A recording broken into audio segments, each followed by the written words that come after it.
Ils observent un arrêt de travail. Le paramédicaux alignés dans plusieurs structures exigent au gouvernement Matata l'amélioration de leurs conditions salariales. Des 38 formulaires retirés, la CENI en a compté 25 pour le poste du gouverneur et vice-gouverneur de l'Équateur prévu pour le 7 juin 2013. Redresser les lacs coûterait moins cher que le liquider. Les agents de ligne aérienne congolaise croient en l'expertise de cette entreprise de l'État et plaident pour la volonté politique manifeste. Antenne A, le journal Jenny Valiante. Mesdames, Messieurs, bonsoir et bienvenue à cette grande édition du journal sur Antenne A. Vous aurez droit à une page magazine dans cette édition consacrée au dépôt de candidature d'Alphonse Kouagalouba Sete Guerembo à l'élection de gouverneur dans la province de l'Équateur. Encore une fois, Mesdames, Messieurs, bonsoir et bienvenue dans ce journal. Le Premier ministre Matata Ponyo a présidé ce lundi 6 mai 2013 la dernière troïka stratégique de l'an 1 de son gouvernement. Cette réunion a été suivie de celle des secteurs productifs, tout en planché sur l'accélération de la croissance économique pour éliminer la pauvreté et financer le social. Les détails avec Jean-Louis Miasouekama dans ce journal. Pluie ou pas pluie, c'est lundi et la troïka a lieu. À 3 jours de l'an 1 du gouvernement Matata, le Premier ministre planche déjà sur l'an 2 de son équipe. Et comme le chef du gouvernement lui-même, vous faisiez allusion tout à l'heure au bilan, mais le chef du gouvernement, lui, parle beaucoup plus de l'an 2. L'an 2 du gouvernement Matata. Et le point d'honneur de l'an 2 du gouvernement Matata, c'est le social. Mais pour agir sur le social, il faut plus de richesse. Donc, au cours de la réunion d'aujourd'hui, après avoir bien sûr examiné la situation économique générale du pays, nous avons parlé du programme agricole. Vous vous souviendrez que à Lubumbashi, le Premier ministre avait annoncé un financement d'au moins 5 milliards de francs par province. Ce programme a pris corps. Il se chiffre aujourd'hui à 65-67 milliards à peu près. C'est en moyenne 5 milliards, sauf bien sûr le Katanga qui a un programme un peu plus ambitieux de 20 milliards de francs. Longue réunion du groupe thématique secteur productif avec une foule de sujets. La tenue d'une conférence le 15 et 16 mai 2013 à Kinshasa sur la dynamique de la déforestation du bassin Congo, la création d'un fonds de développement au sein du ministère des Mines pour améliorer le traitement des fonctionnaires et lutter contre la corruption et la fraude, nombre de sujets développés ont été renvoyés à une réunion spéciale ce mardi 7 mai 2013. Et en marge du Forum global sur les investissements en Afrique à Dubaï, le ministre congolais des Affaires étrangères a été reçu par son homologue des Émirats arabes unis et le secrétaire général du COMESA. Ensemble, ils ont parlé de la coopération économique entre les deux pays et du prochain sommet du COMESA. Patricia Mouli pour le commentaire. Profitant de son séjour à Dubaï, le ministre des Affaires étrangères Raymond Tshibanda s'est entretenu avec la ministre d'État des Émirats arabes unis, Madame Reine El Hashmi. C'était en compagnie du ministre de l'Économie et du Commerce, Jean-Paul Nemoyato, et du vice-ministre aux Finances, Roger Chulungu. Les deux personnalités ont échangé sur les processus de renforcement des relations bilatérales de coopération économique entre les Émirats arabes unis et la République démocratique du Congo. Ensuite, le chef de la diplomatie congolaise avait échangé avec M. Sandiso Ngwenya, secrétaire général du COMESA, marché commun pour l'Afrique orientale et australe, sur les préparatifs du 17e sommet des chefs d'État et de gouvernement du COMESA, prévu en novembre prochain à Kinshasa. Selon le chef de la diplomatie congolaise Raymond Tshibanda, la RDC est prête à abriter ces sommets. Invité à partager son expérience aux côtés de son homologue du Ghana, Mme Hannah Tete, ministre des Affaires étrangères du Ghana, et avec des chefs d'entreprise, le chef de la diplomatie congolaise Raymond Tshibanda a, dans une émission télévisée en langue anglaise, démontré avec succès qu'en vue de son développement durable, l'Afrique devrait accorder la priorité à l'agriculture. Devant plus de 2000 participants, il a aussi rappelé aux investisseurs que l'énergie électrique joue un rôle essentiel dans la mise en œuvre des programmes de développement. Il a lancé un appel aux investisseurs afin qu'ils viennent participer au financement du barrage d'Inga et répondre ainsi aux besoins du continent africain en énergie électrique. Il a aussi parlé des perspectives pour un partenariat gagnant-gagnant. Après le COMESA, une autre organisation, le RODESI, qui vient de désigner Jean-Baptiste Ndundu, son secrétaire permanent, comme son candidat à la course de la CENI au poste réservé à la société civile.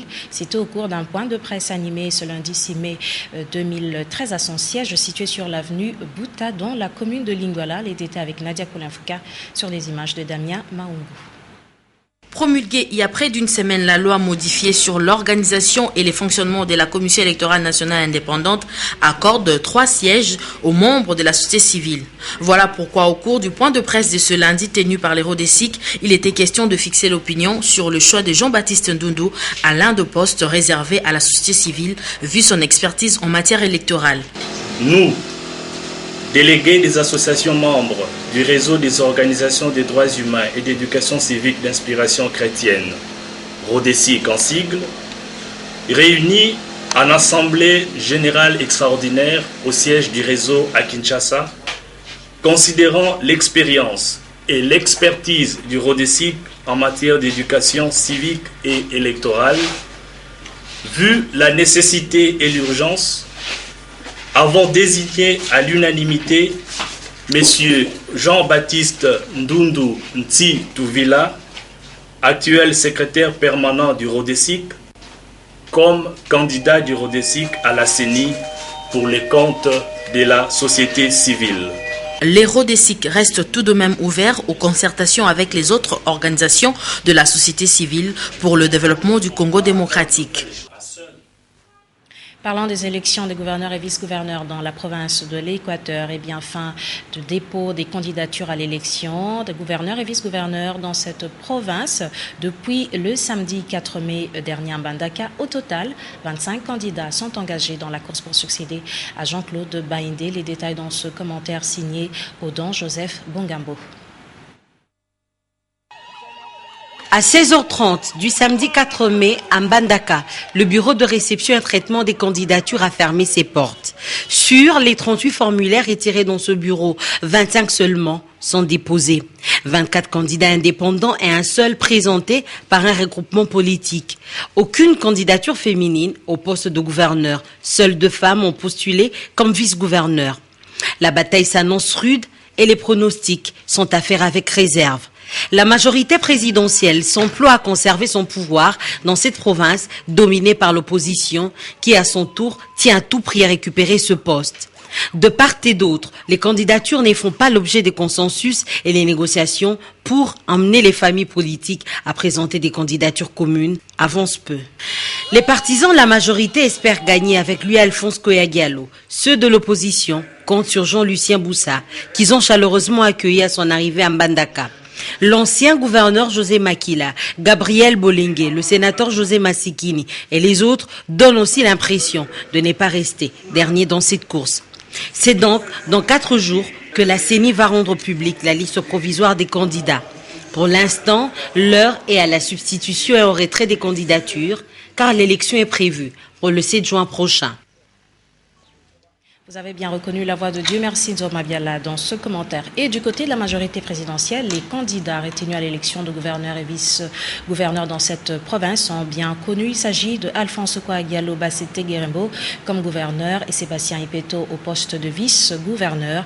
La candidature du tandem Koya-Diallo Impeto a été déposée au BRTC Mbandaka ce 4 mai 2013. Les détails signés dans ce reportage de Solange Kwale Pembele, Sylvie Fortuné-Boula sur les belles images de Blaise Londa. C'est le samedi 4 mai 2013 que la délégation conduite par l'honorable Didier Molicho, secrétaire général adjoint de la majorité présidentielle, est arrivée à Mbandaka. But du voyage, déposer la candidature de la majorité présidentielle pour l'élection du gouverneur de la province de l'Équateur prévue le 7 juin 2013. L'équivoque est levé. Il s'agit bien entendu du tandem Koya-Diallo Impeto. Tout a commencé à la mairie de la ville de Mbandaka pour la préparation du dossier. À la sortie, la délégation de Kinshasa s'est vue envahie par le membre membres de la majorité présidentielle munis des drapeaux de leur parti politique pour accompagner le dépôt de cette candidature au BRTC Mbandaka situé sur l'avenue Libération. Ici, toutes les étapes ont été respectées en commençant par le formulaire rempli, en passant par la note de perception, le paiement de la caution jusqu'au dépôt proprement dit. Pour le secrétaire général adjoint Molicho, l'initiateur de la majorité présidentielle n'a fait qu'entériner la volonté de fils et filles de l'Équateur. Le président de la République, qui est l'autorité morale de la majorité, a pris beaucoup de temps pour écouter le gens de l'Équateur. La population de l'Équateur a voulu que M. Koya-Diallo soit candidat et l'autorité morale de la majorité a entériné cette volonté de la population de l'Équateur. Avec 25 candidats, la course au pouvoir paraît dure. Hélas, que le meilleur gagne. Restons encore dans cette province où la communauté chrétienne et tous les autres courants religieux de l'Équateur plaident pour une élection apaisée et responsable. Surtout, ils implorent au Tout-Puissant de donner à leur province un gouverneur qui amènera cette fois-ci la paix et le développement durable. Joseph Odan Bongambo. Les hommes de Dieu de la province de l'Équateur savent que l'avènement d'un nouveau gouverneur ne pourra pas résoudre la longue crise politique et les tensions qui sévissent dans cette province. Voilà la raison de cette mobilisation des chrétiens, musulmans et autres à s'impliquer pour que l'élection du gouverneur attendu apporte un véritable changement. Ce samedi 4 mai, plusieurs centaines de partisans des églises de Mbandaka ont répondu à l'appel de leur leader. Après la marche, ils se sont rendus au parc Joseph Kabila. La paix et le développement de l'Équateur sont devenus sujets de prière pour les chrétiens de cette province. Cette marche, c'est un rassemblement de prière, c'est sur la recommandation du Seigneur. Dieu nous a dit qu'il est temps qu'il nous donne l'Équateur, parce qu'il fait longtemps qu'on nous impose toujours l'Équateur. On nous impose les dirigeants, on nous impose même le mode de gestion de la province. Jusque-là, la province ne nous appartenait pas. Et Dieu nous a dit dans le psaume 2:8 qu'on lui demande l'Équateur et il nous le donnera. C'est le but de ces rassemblements de prière. À chaque Équatorien, il est demandé d'observer 3 heures de prière tous les jours, soit de 12 heures à 15 heures, et cela jusqu'à la tenue des élections. Retour à Kinshasa, renforcer la capacité des agents de l'administration publique sur la gestion des projets axés sur les résultats. Tel est l'objectif poursuivi par le Centre national de coordination et de la formation au développement. C'était ce lundi 6 mai 2013 aux Galeries Saint-Pierre à la Gombe. Reportage signé Anne-Marie Ossite sur les images de Hugues Moussangilay. Durant 5 jours, soit du 6 au 10 mai, les agents et cadres de l'administration publique de plusieurs ministères vont renforcer leur capacité sur la gestion de projets axés sur le résultat afin d'exploiter au mieux les données à leur portée. Cette formation va leur permettre de faire le suivi du projet et évaluation des différentes analyses liées au profil du projet qui leur seront présentées. C'est une formation qui est destinée aux cadres et agents de notre administration. Spécialement pour cette session de formation, nous avons retenu le ministère du Transport, médias, petites et moyennes entreprises, ainsi que d'autres ministères qui n'avaient pas encore bénéficié de la formation sur la gestion de projets de développement, qui a instruit le Sénacaf pour que notre administration soit une administration de développement, c'est-à-dire que nous puissions maintenant avoir la culture de résultats. Donc cette session de formation a pour objectif global amener nos cadres de l'administration publique à pouvoir concevoir de projets de développement dans leur secteur respectif. À l'issue de cette formation, les agents de l'État sont censés acquérir les nouvelles connaissances pouvant leur permettre de définir, concevoir et de gérer un projet. Dans un autre chapitre, la délégation syndicale des agents de l'AC s'insurge contre la décision du ministre de Transport et Voies de Communication qui consiste à liquider cette compagnie et de créer une autre. Les agents de cette compagnie implorent donc au chef de l'État de relancer les activités pour un bon fonctionnement des lignes aériennes congolaises. Sylvain Kapombobo Sengele pour le reportage. Créée le 29 juin 1961, la compagnie d'aviation LAC, entendée Ligne aérienne congolaise, risque d'être liquidée au profit de la création d'une nouvelle compagnie. Cette décision du ministre des Transports et Voies de Communication n'a pas laissé indifférente la délégation syndicale de LAC qui a réagi par les canaux de son président Sylvain Makiessé. Ce n'est pas encore une décision. Ça ne pouvait pas venir de lui. Cette matière revient à la personne de la ministre du portefeuille. Effectivement, à 2 ou 3 reprises, nous étions avec lui. Et nous avons débattu de ce problème. Lui-même sait ce qu'on avait convenu. On ne peut jamais prendre une telle décision sans mettre l'AC en contribution.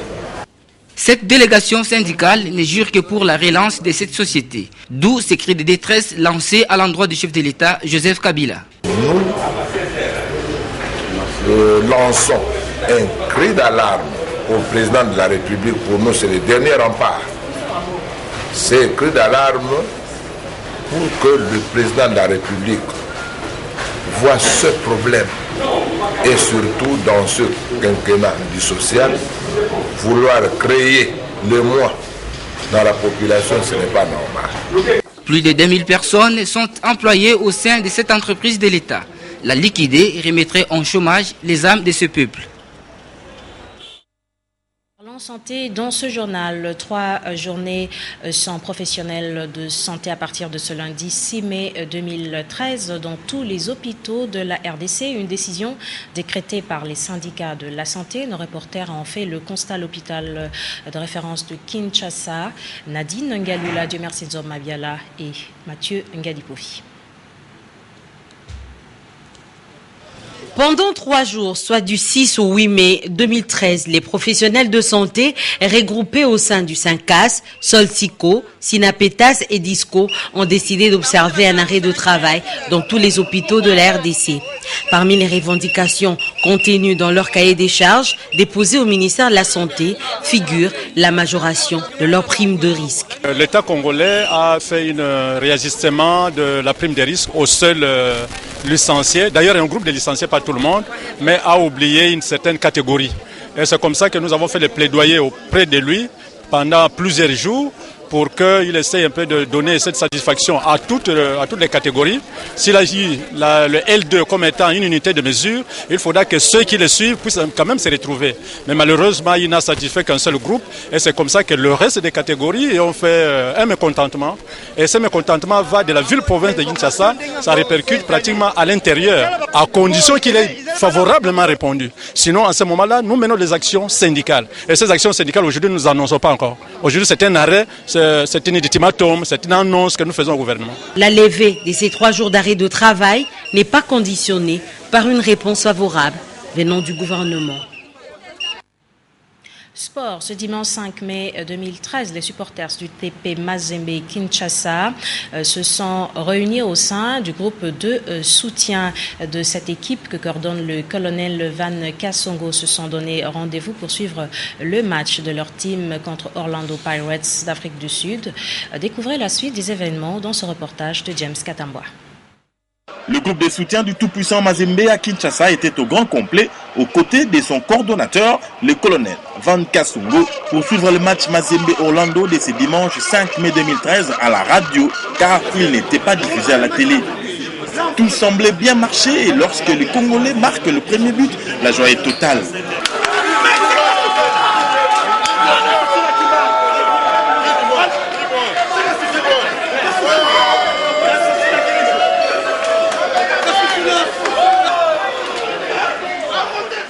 Dans la suite, les choses se gâtent et Mazembe loupe un penalty.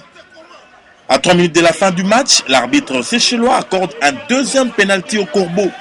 Malgré toutes les prières du groupe de soutien, Trésor Poutou rate les penaltys de la dernière chance et la déception est totale. L'entraîneur devrait préparer déjà les bons joueurs pour jouer le penalty. Mais ça n'a pas été le cas aujourd'hui. Nous sommes versés donc pour le match de barrage et nous demandons à tous les fanatiques de Mazembe de ne pas se décourager. C'est une histoire qui arrive, nous ne sommes pas la première équipe à être éliminée, mais nous irons très loin, parfois même dans cette coupe qui nous attend. Malgré cette élimination, les groupes de soutien du tout-puissant Mazembe à Kinshasa appellent au fair play. Je mobilise tout le monde, tous ceux qui se retrouvent être supporters de Mazembe, partout à travers la République, surtout à Lubumbashi, de rester concentrés, de ne pas céder à la destruction et tout ça là. Donc c'est le sport, il faudrait rester fair play. Déversé en Coupe de la Confédération, Mazembe fera sûrement tout pour aller le plus loin possible pour honorer ces milliers de supporters déçus en séjour. Voilà, c'est le sport et ça reste en même un jeu. Et à vous tous qui n'avez pas eu l'occasion de feuilleter les journaux parus ce lundi 6 mai 2013 dans la capitale, kiosque des journaux sélectionnés ici et commentés, un commentaire écrit par Patricia Molengo rendu par Sylvain Kapombobo Sengele, revue de presse.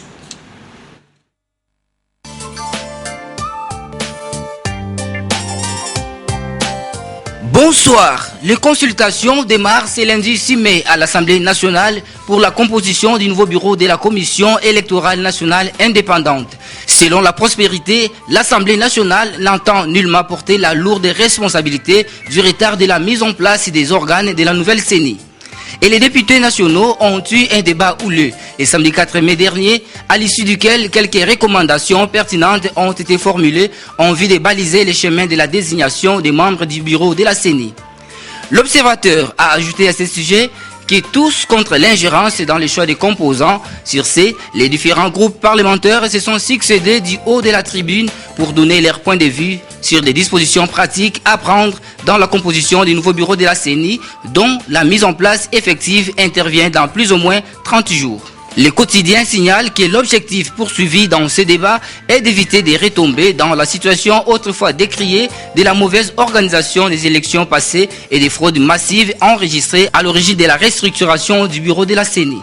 Les dépêches de Brazzaville, quant à elles, notent que l'installation de la future CENI est un difficile consensus autour des délégués des composantes. Depuis la promulgation de la loi portant réforme de la Commission électorale nationale indépendante, renseignent les dépêches, un branle-bas s'observe dans le milieu intéressé et précisément dans les organisations politiques de la société civile de qui l'on attend la désignation de leurs délégués au sein de l'institution électorale.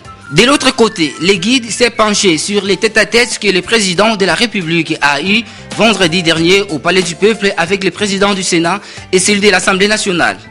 Rien n'a filtré de ces entretiens, cependant le guide renseigne que selon certaines indiscrétions, cette visite rentre dans le cadre normal de la collaboration interinstitutionnelle. Au sujet de la 5e réunion du comité technique sur les politiques et la planification des transports et la 7e réunion du comité technique sur les douanes et facilitation du commerce organisée la semaine dernière, la référence plus a présenté l'objectif de cette réunion et les recommandations susceptibles d'améliorer la qualité des prestations le long du corridor nord, notamment les États membres devront intégrer les dispositions de l'accord de transit et des transports du corridor nord dans les lois et réglementations nationales. Terminons cette revue de presse par cette bonne nouvelle. 7 journalistes ont été récompensés par le prix national de la liberté de la presse, Lucien Chimpoupou, par l'Observatoire des médias congolais et l'Union nationale de la presse du Congo à l'occasion de la journée mondiale de la liberté de la presse. Parmi les lauréats figure notre consoeur Mami Tambou qui a remporté le prix de la meilleure jeune journaliste. Le prix Lucien Chimpoupou a été institué dans un contexte spécial afin de considérer les efforts et risques consentis par les journalistes dans leur travail.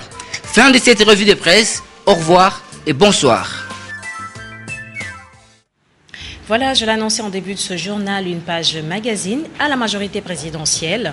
Les candidats à la course de l'élection des gouverneurs et vice-gouverneurs sont bien connus. Il s'agit de Alphonse Kouagalo comme gouverneur et Sébastien Impeto au poste de vice-gouverneur. La candidature du tandem Kouagalo-Impeto a été déposée au BRTC Mbandaka ce 4 mai 2013. Les détails avec Solange Koualé Pembele, Sylvie Fortuné-Boula sur les belles images de Blaise Londa. Page magazine. C'est le samedi 4 mai 2013 que la délégation conduite par l'honorable Didier Molicho, secrétaire général adjoint de la majorité présidentielle, est arrivée à Mbandaka. But du voyage, déposer la candidature de la majorité présidentielle pour l'élection du gouverneur de la province de l'Équateur prévue le 7 juin 2013. L'équivoque élevé, il s'agit bien entendu du tandem Koyagialo-Impeto. Tout a commencé à la mairie de la ville de Mbandaka pour la préparation du dossier. À la sortie, la délégation de Kinshasa s'est vue envahie par le membre de la majorité présidentielle munis des drapeaux de leur parti politique pour accompagner le dépôt de cette candidature au BRTC Mbandaka situé sur l'avenue Libération. Ici, toutes les étapes ont été respectées en commençant par le formulaire rempli, en passant par la note de perception, les paiements de la caution jusqu'au dépôt proprement dit. Pour le secrétaire général adjoint Molicho, l'initiateur de la majorité présidentielle n'a fait qu'entériner la volonté de fils et filles de l'Équateur. Le président de la République, qui est l'autorité morale de la majorité, a pris beaucoup de temps pour écouter le gens de l'Équateur. Et il a fait la synthèse. Et la candidature de la majorité présidentielle n'est pas une candidature qui vient d'ailleurs que de la province de l'Équateur.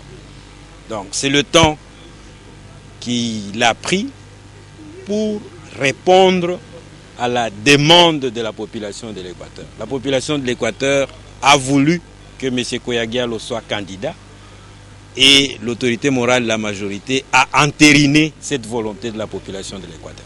C'est la vitalité de la démocratie. Nous disons que l'autorité morale de la majorité a entendu les cris et la volonté de la population de l'Équateur. Nous sommes en démocratie. Bien sûr, les électeurs sont des grands électeurs, sont des députés provinciaux. Et pour nous, nous pensons que les députés provinciaux seront en phase avec la population de l'Équateur qui veut que M. Koyagialo soit gouverneur de la province. Accompagné dans cette mission de deux natifs de l'Équateur, Emmanuel Baligaza du Nord et Jean-Marcel Mpeti du Sud, l'honorable Didier Molicho estime que la majorité présidentielle garde espoir quant au choix porté sur ses vertébrés de la territoriale. Vous pensez que si on n'était pas sûr de l'élection de notre candidat, on allait faire le déplacement pour venir jusqu'ici? Le fait que nous soyons là montre que nous sommes sûrs et nous devrions honorer la population de l'Équateur parce que ils ont voulu que M. Koyagialo soit candidat et nous avons accompagné cette candidature jusqu'ici. L'Équateur a aujourd'hui besoin d'un bâtisseur et M. Koyagialo est bâtisseur. Pour reconstruire la province de l'Équateur, je pense que M. Koyagialo est l'homme qu'il faut pour le moment. Le message, c'est le message d'espoir. Nous pensons que le moment est venu pour que les filles et les fils de la province de l'Équateur se mettent ensemble pour la reconstruction de cette province. Et nous pensons que M. Koyagialo fait cette synthèse-là. Interrogés à cet effet, certains membres de partis de la majorité présidentielle saluent le choix de leur plateforme. Donc, nous sommes dans la joie. Au nom de toutes les mamans du PPR des provinces de l'Équateur, j'estime que le candidat choisi est le meilleur, eu égard à ce qu'il avait fait comme travail à Lubumbashi. C'est un sage, un rassembleur. C'est notre Moïse. Nous avons bien suivi son CV. Que Dieu bénisse sa candidature. Je